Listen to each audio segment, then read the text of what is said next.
নাফরমান বলবে, মাওলা আজ আমি নিজ চোখে হাসর দেখলাম, আজ আমি আখিরাত দেখলাম, আজ আমি কবরও দেখেছি, আজ আমি জাহান্নামও দেখেছি, আর আমি সব শুনছি মাওলা। আপনার জবান শুনলাম, ফেরেশতার আওয়াজ শুনলাম, জাহান্নামের গর্জন শুনলাম, সব দেখছিও শুনছিও। কাজেই আজ আমি নিশ্চিত, ইন্না মুকিনুন, আজ আমি কবর, আখিরাত, হাসর, মিজান, ফুলসিরাত সব বিশ্বাস করছি। অতএব আজকে আপনি আমাকে এই আখিরাত থেকে, হাসরের মাঠ থেকে আপনি আমারে আরেকবার দুনিয়ায় পাঠান। আমি যদি এবার যেতে পারি, না আমাল সালিহান, নেকামল করব, আমি নেকামল করব। কারণ আমি তো নিজ চোখে জাহান্নাম দেখলাম, আমি হাসরের মাঠ দেখলাম, আমি ভাবছিলাম এগুলো হবে না, আজ তো চোখের সামনে দেখে বুঝলাম এগুলো হলো। অতএব আমি এখন দুনিয়ায় যেতে চাই, আমি আমল করতে চাই, আমি আপনার আনুগত্য করতে চাই। দোস্ত, আল্লাহর কসম, বেনামাজি ছেলেরা, এই আব্বা তোদের প্রত্যেককে বলি, বাপ আল্লাহর কসম, তোদের নামাজ পড়তে মন চাইবে রে বাপ, সেজদা দিতে মন চাইবে, সেজদা দিতে মন চাইবে আব্বা। হাসরের ময়দানে হলেও সেদিন মন চাইবে খুব, আল্লাহ আপনি একটু সুযোগ দেন না রে মাওলা, একটা সেজদা দেই আপনারে, একটা রুকু করি মাওলা। আমার সিরিয়াল আইতে তো হয়তো দেরি আছে মাওলা, আমার তো বিচারের জন্য হয়তো সিরিয়ালে আরো পরে ডাকবে, এই ফাঁকে আমি আপনারে একটা সেজদা দেই। আল্লাহ বলেন, ওয়ালাউ শি'না লাআতাইনা কুল্লা নাফসিন হুদাহা। এই নাফরমান, আমি চাইলে তো দুনিয়াতেই প্রত্যেককে সেজদা দিতে পারতাম, দেওয়াইতে পারতাম, আমার আনুগত্য করাইতে পারতাম। আমার জমিন, আমার আসমান, আমার সূর্য, আমার চাঁদ, আমার রাত, আমার দিন, আমার নিঃশ্বাস, আমার অক্সিজেন, আমার হার্টবিট, সবই তো আমার। আমি চাইলে পারতাম বান্দা, আমি তো বাধ্য করে আনুগত্য নিতে পারতাম। কিন্তু যদি বাধ্য করেই নিতাম তো পুরস্কার দেব কেন? তাইলে আর পুরস্কার দেব কেন? তাইলে আর জান্নাত জাহান্নামের কি দরকার? বিচার আচারের কি দরকার? আখিরাতের কি দরকার? হাসরের মাঠের কি দরকার? কারণ আমি যাকে বাধ্য করাইয়া সেজদা করাইছি, তো সেখানে তোমার কৃতিত্ব কি? আর তোমার যদি কোনো কৃতিত্ব না হয় তো পুরস্কার কি? আবার কথা বোঝেন নাই? ওয়ালাউ শি'না লাআতাইনা কুল্লা নাফসিন হুদাহা, আমি চাইলে পারতাম বান্দা, কিন্তু ওয়ালাকিন হাক্কাল কওলু মিন্নি, আল্লাহ বলে আমার চূড়ান্ত ফয়সালা নাফরমান। আজ এটা হাসরের মাঠ, আজ আমি মাফ করার দিন না, আজ হাসরের মাঠ বিচার করার দিন। আজ আমি বিচার করব। লা আমলাআন্না জাহান্নামা মিনাল জিন্নাতি ওয়ান নাসি আজমাইন। আল্লাহ বলবে, এই বেঈমান, তোর মতো কোটি কোটি নাফরমান মানুষ এবং জিন দিয়া আমি আল্লাহ আজকে জাহান্নাম পূর্ণ করব, জাহান্নাম পুরা করব। আজ আমি মাফ করব না, আজ আমি বিচার করব। মাফ করতে চাইছিলাম দুনিয়ায়, আমি হাজারবার বলছিলাম, কত মৌলভী, কত ওয়াইজ, কত হুজুর, কত ইমাম, কত বক্তা, কত আলেম, কত পীর, কত বুজুর্গ, কত হাজারি করছে যে রে আল্লাহর বান্দা মাফ চাও, মাফ চাও, মাফ চাও, তওবা করো, তওবা করো। তুমি বেটকি দিয়ে উড়াই দিছো। আরে তো হুজুররা কত কথা কয়, হ্যাঁ তার কথা শুনে কি না দরকার কি? আমি শুনতে না, ভাতে না খাইবেন, অসুবিধা কি? আপনি বেশি কি খাইয়া উল্টাই লেছেন? পাঙ্গাসার তেলাপিয়া আর কিতা আমরা জানি না? আপনি কি দুনিয়া বেশি ভোগ করে ফেলছেন না ফরমান? এই যুবক, কি বেশি দেখে ফেলছো? পরের নর্তকী দেখো, মোবাইলের উলঙ্গ ছবি দেখো, ওই তোমার মা। এই বেটা বেহায়া ছেলে বেটা, যে নারীকে মোবাইলে উলঙ্গ ছবি দেখো, ও তোর মা বেটা, ও তোর বোন। তোর মাকে এমন উলঙ্গ কেউ দেখুক? একটা নির্লজ্জ বেহায়া বল, এখন দাঁড়ায় বল বেটা, তোর মাকে দেখুক উলঙ্গ, তোর বোনকে দেখুক বিবস্ত্র, তোর মেয়েকে কেউ উলঙ্গ দেখুক, তুমি কেন অন্যের মা দেখো? সে কি কারো মা না? সে কি কারো বোন না? সে কি কারো মেয়ে না? ও কি কারো ফুফি না? ও কি কারো খালা না? তোমার ইজ্জতের উপরে হাত ধরছে, তোমার ঘরের সম্ভ্রমের উপরে।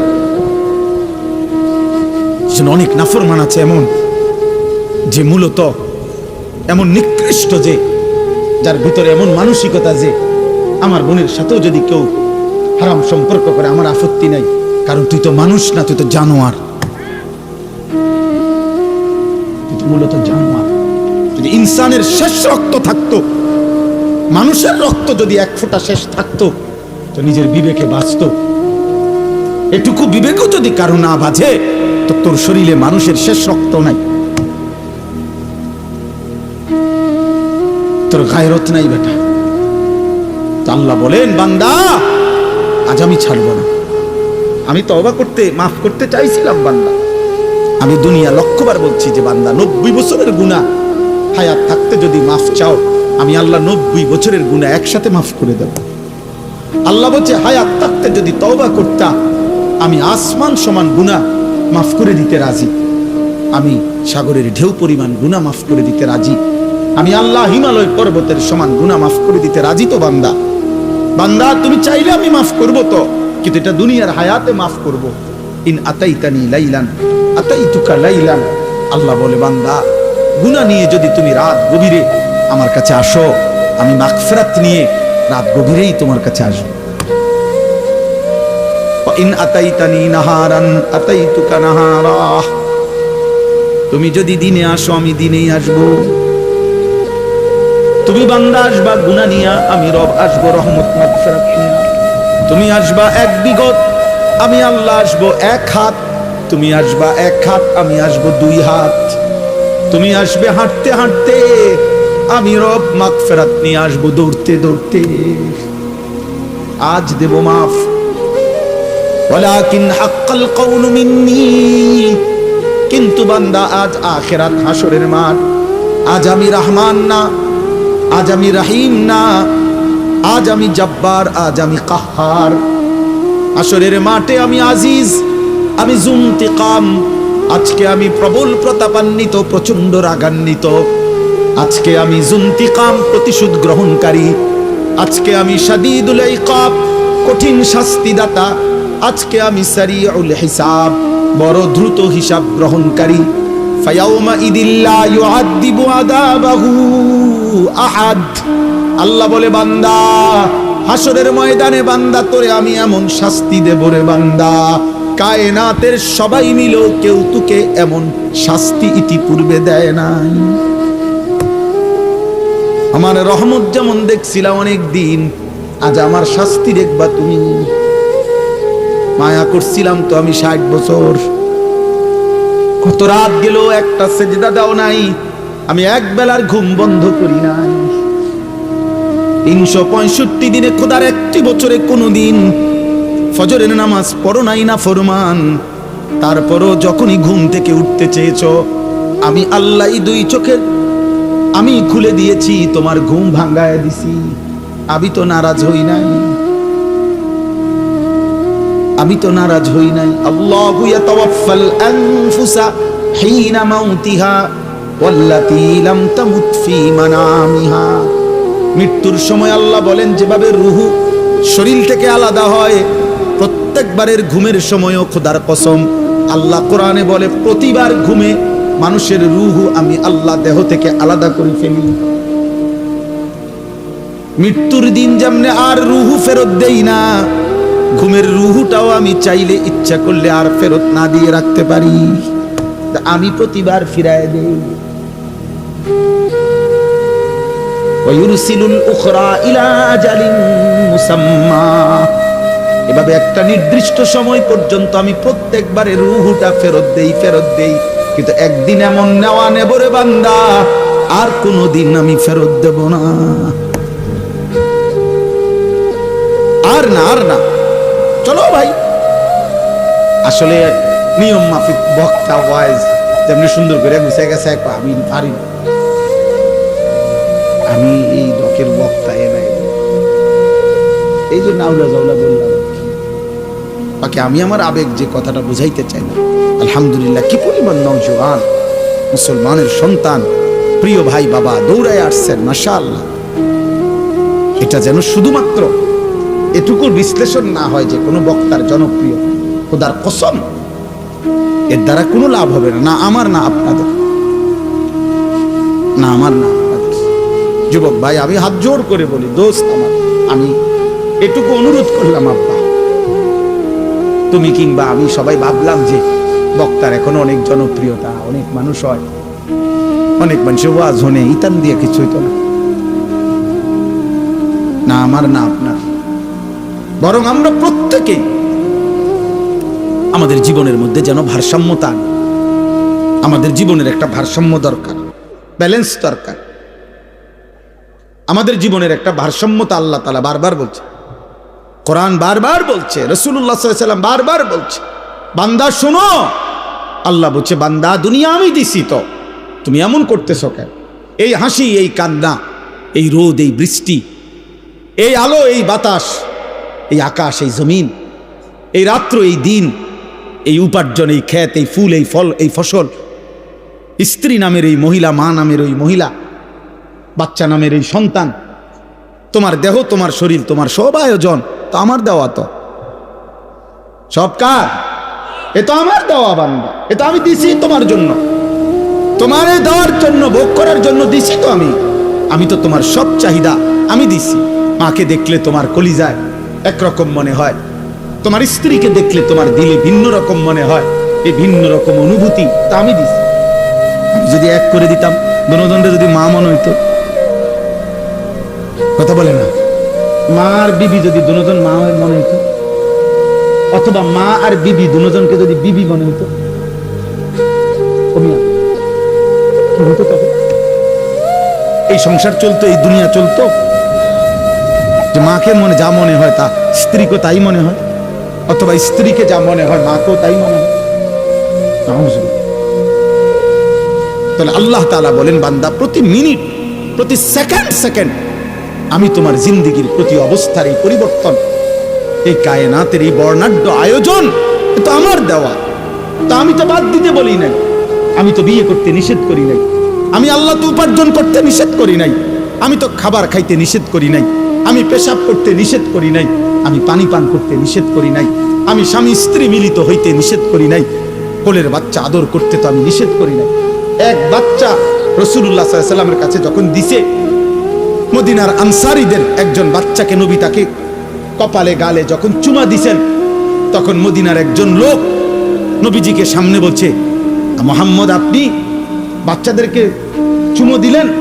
বলছে কেন, অসুবিধা কি? বাচ্চাদেরকে চুমু দিতে হয়, আদর করে এভাবে?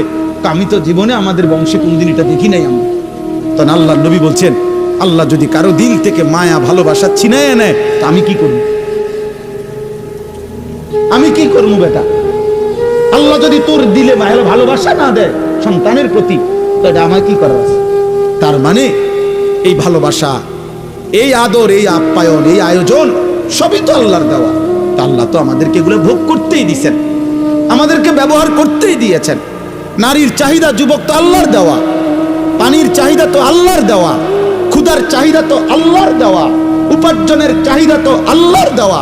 এই বাজারে রাত 2টা বাজে, 2:30 বাজে, আমি তো সব আরো বহু বলছি, নিমসার বাজারের কথা আমি আরো অনেক মাহফিলে বলছি।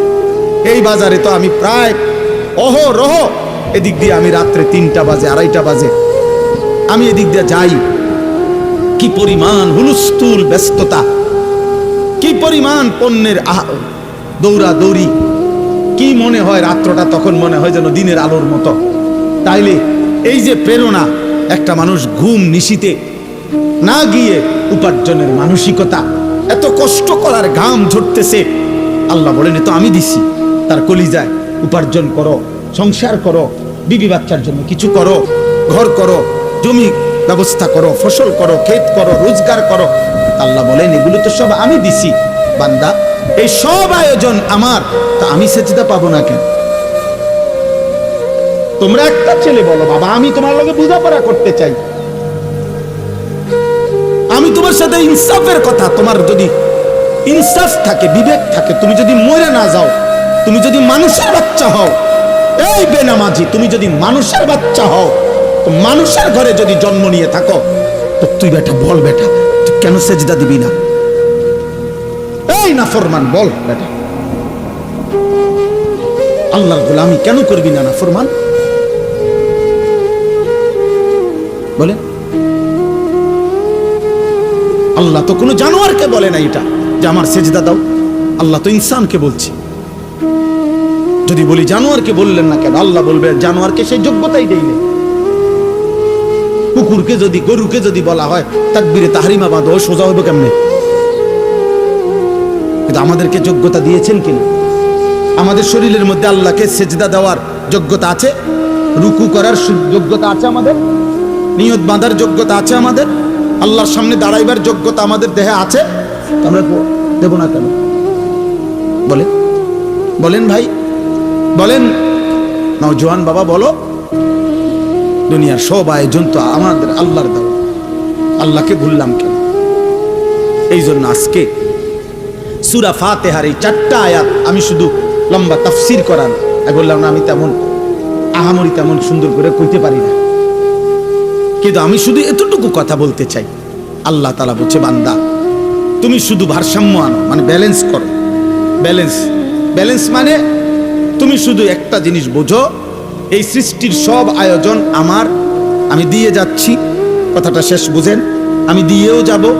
তুমি ডাকো বা না ডাকো, সেজদা দাও বা নাফরমানি করো, ঈমান আনো বা কুফরি করো, আমি দুনিয়া দেব বান্দা।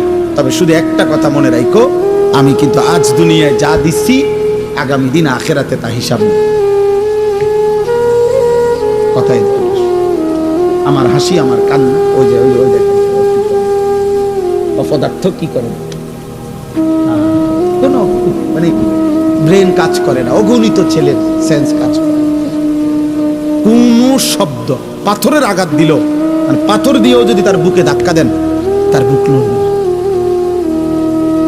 অসংখ্য যুবকের হালাত, কোন শব্দ আহা চেক বা তার মনেও আসে না যে মনে করেন এই দিনকে দিন রাতকে রাত নারী দেখে, উলঙ্গ ছবি দেখে, নামাজ নাই, একটাবার বুঝেও না যে এর দ্বারা মানুষে আমার আব্বারে কি করে।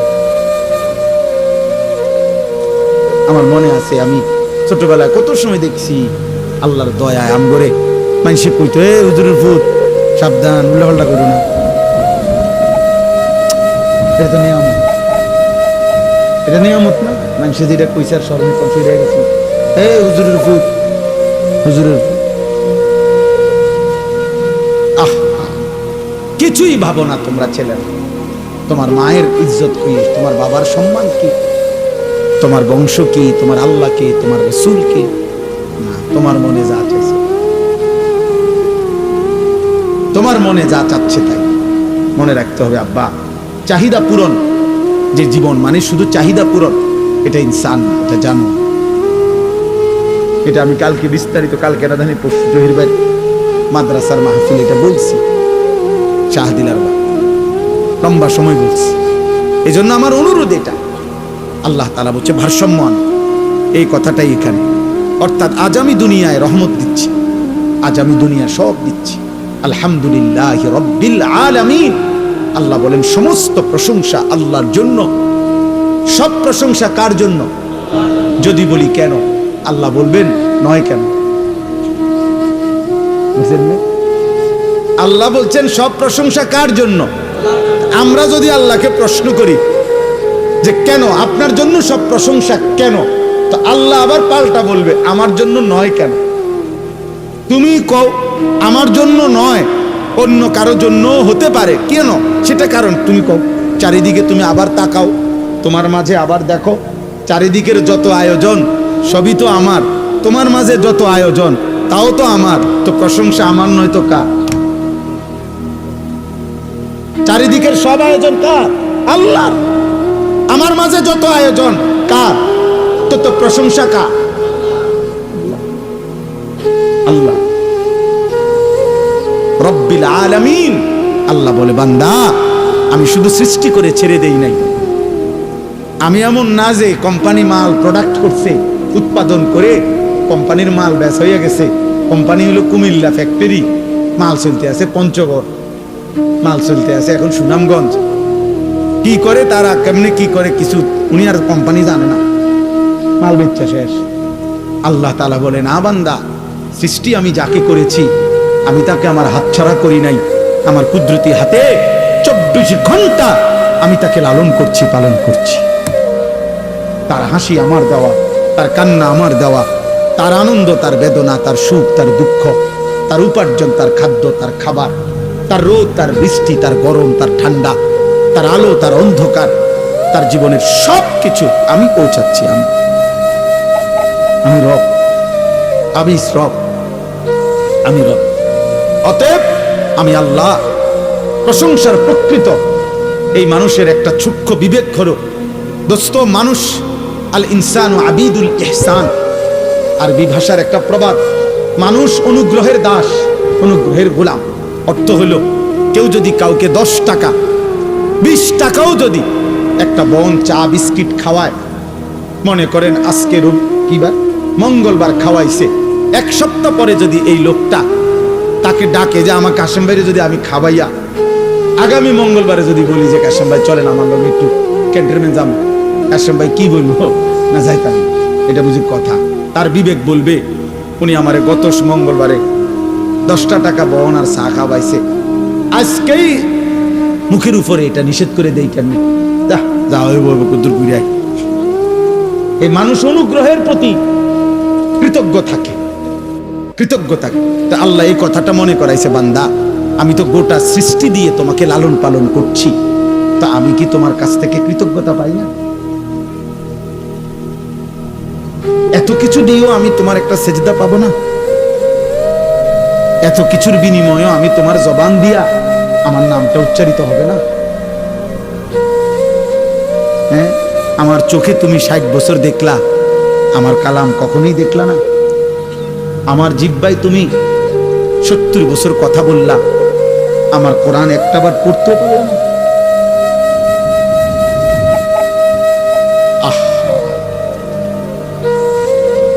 আল্লাহ তাআলা আমাদেরকে বিবেক দান করে।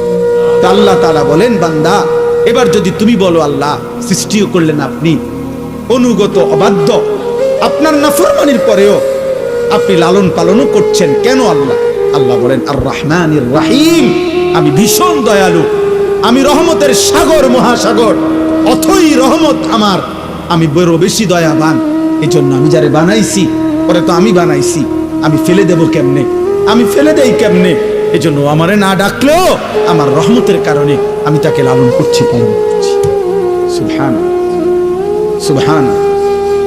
তো এইবার আল্লাহ বলেন, যদি কোনো বান্দা এবার এই কথা শূন্য মনে করে, যা আল্লাহর হাজার নাফরমানি করলেও তো আল্লাহ আমারে লালন পালন করছে, ছেড়ে দিছে না, ফালাই দিছে না, তাইলে আর টেনশন কি, ফালাইতো না, আমি আমার ফুর্তি করতেই থাকি, আমি আমার নাফরমানি করতেই থাকি, তিনি তো দয়াবান, তিনি কিছুই বলবেন না, তিনি দয়াই সাগর, অতএব আমার আর টেনশন কি? আল্লাহ বলে টেনশন হলো পরের আয়াত। টেনশন কোনটা? পরের আয়াত, মালিকি ইয়াউমিদ্দিন। আল্লাহ বলে, বান্দা ওই যে কথাটা বললাম, আজ আমি রহমতের কারণে সব দিলাম, আমি কিন্তু বিচার দিবসের মালিক, আমি একটা নির্দিষ্ট বিচারের দিন, ফয়সালার দিন, হিসাবের একটা দিন। ইন্না ইয়াউমাল ফাসলি কানা মিকাতা বাল্লাহুম মাওঈদ ওয়ালাকিন ইউআখিরুহুম ইলা আজালিম মুসাম্মা। আমি একটা নির্দিষ্ট বিচারের দিন, ফয়সালার দিন, হিসাবের একটা দিন আমি নির্ধারণ করে রেখেছি। আমি সেদিনকার মালিক, আমি বাদশাহ, আমি রাজা ধীরাজ। অতএব মনে রেখো বান্দা, বাদশাহ যেমন আদর করে, বাদশাহ তেমন শাস্তি দেয়। বাদশার দান যেমন অনেক বড়, বাদশার শাস্তিও অনেক বড়। বাদশাহ কাউকে কিছু দিলে 10 টাকা দেয় না, বাদশাহ শাস্তি দিলেও একটা থাপ্পড় দেয় না। বাদশার দান যেমন বড়, বাদশার শাস্তিও। অতএব এই দুই কথার শেষ যে আল্লাহ তাআলা বলেন, বান্দা অতএব তুমি ভারসাম্য রক্ষা করো। তুমি শুধু এই কথা দিল দিয়া বুঝো, আজ দুনিয়ায় দিয়েছেন সব কে? বলেন বলেন, এই আমার কথা শেষ। আগামীকাল আখিরাতে হিসাব নেবেন সব কে? অতএব আমি যেহেতু বুঝলাম আজকের দুনিয়ায় আল্লাহই সব দিয়েছেন, আগামী দিন আখিরাতে আল্লাহই সব হিসাব নিবেন, তাহলে বিবেকের দাবি, যুক্তির দাবি, ইনসাফের দাবি, ভদ্রতার দাবি, কৃতজ্ঞতার দাবি এটাই, ইয়াকা না'বুদু, আল্লাহ এদিক সেদিক না গিয়া, অতএব আপনি সব দিছেন, আপনি সব হিসাব নিবেন, কাজে এদিক সেদিক না যাইয়া লাভ নাই। ইয়াকা না'বুদু, আমি আপনার গোলামি করব, আপনার অনুগত হয়েই থাকব, আপনার হয়েই থাকব। ওয়া ইয়াকা নাস্তাঈন, শুধু একটা আবদার, মাওলা আমি আপনার সাহায্য প্রার্থনা করছি। আপনি, আমি দুর্বল, অক্ষম, অসহায় বান্দা, আপনি আমার মালিক, আপনি আমার একটু সাহায্য করেন। আপনি দয়া করিলে আমি সেজদাও দিতে পারবো, আপনি দয়া করিলে আমি হুকুমও মানতে পারবো, আপনি দয়া করিলে আমি হারাম থেকেও বাঁচতে পারবো, আপনি দয়া করিলে আপনার গোলামি আমি করতে পারবো। খোদার কসম হাদিসে আছে, আল্লাহ বলে বান্দা যদি কেউ দিল থেকে সূরা ফাতিহার মাধ্যমে আমার কাছে চায়, বলি আব্দি মা সাআলা, আমি আল্লাহ বললাম বান্দা আমার যা চাইলো আমি আল্লাহ তাই তাকে দেব। বলি আব্দি মা সাআলা, আমার বান্দার জন্য আমি দিলাম কি মা সাআলা, যা সে চাইলো, সে যা চাইলো সে যা। অতএব এতটুকুই কথা। আমি আরো কম টাইম, আমার বয়ানের টাইম এখানে লেখা আছে বাদ মাগরিব, হ্যাঁ, কিন্তু এখন বাজে বাদ আসা হইও রাত 10টা। আলহামদুলিল্লাহ আমার প্রিয় মাওলানা জহিরুল ইসলাম ভাই, যিনি এই মুকাম হাফিজিয়া মাদ্রাসার বর্তমান পরিচালক মুহতামিম, আলহামদুলিল্লাহ এখানে উপযুক্ত কমিটি আছে, মাদ্রাসার একটা সুন্দর পরিসর আছে। সবচেয়ে বড় মায়ার কথা হইল, ভালোবাসার কথা হইল, আমাদের কুমিল্লা জেলা কওমি মাদ্রাসার সংগঠন আছে এখানে বুড়িচং উপজেলায়। আমাদের এই সংগঠনের কওমি মাদ্রাসার যেই কোনো বড় সড় আয়োজন যখনই হয়, আমাদের কোনো বৃত্তি পরীক্ষা, আমাদের বড় কোনো অনুষ্ঠান, বিশেষ কোনো প্রোগ্রাম যখনই করতে হয়, সবার আগে যখন মিটিংয়ে আলোচনা হয় যে স্থান হবে কোনটা হলে ভালো হয়, সবার আগে 1 নম্বর মুকাম মাদ্রাসা। কারণ এটার মধ্যে সুযোগের শেষ নাই। আমরা সুবিধা, রুম বেশি, খাইতে সুবিধা, বইতে সুবিধা, সবাই নিয়ে বসতে সুবিধা। আল্লাহ তাআলা এই মাদ্রাসার কবুল করে নেন। যে ছেলেদেরকে আল্লাহ তাআলা আজকে হাফেজা বানিয়েছেন, আল্লাহ তাদেরকে সত্যিকার হাফেজা, আলেম, মুত্তাকি, আরিফ, রব্বানি বানিয়ে দেন। মাদ্রাসা কমিটির সমস্ত সদস্যদেরকে আল্লাহ তাআলা ভরপুর কবুল করে নেন।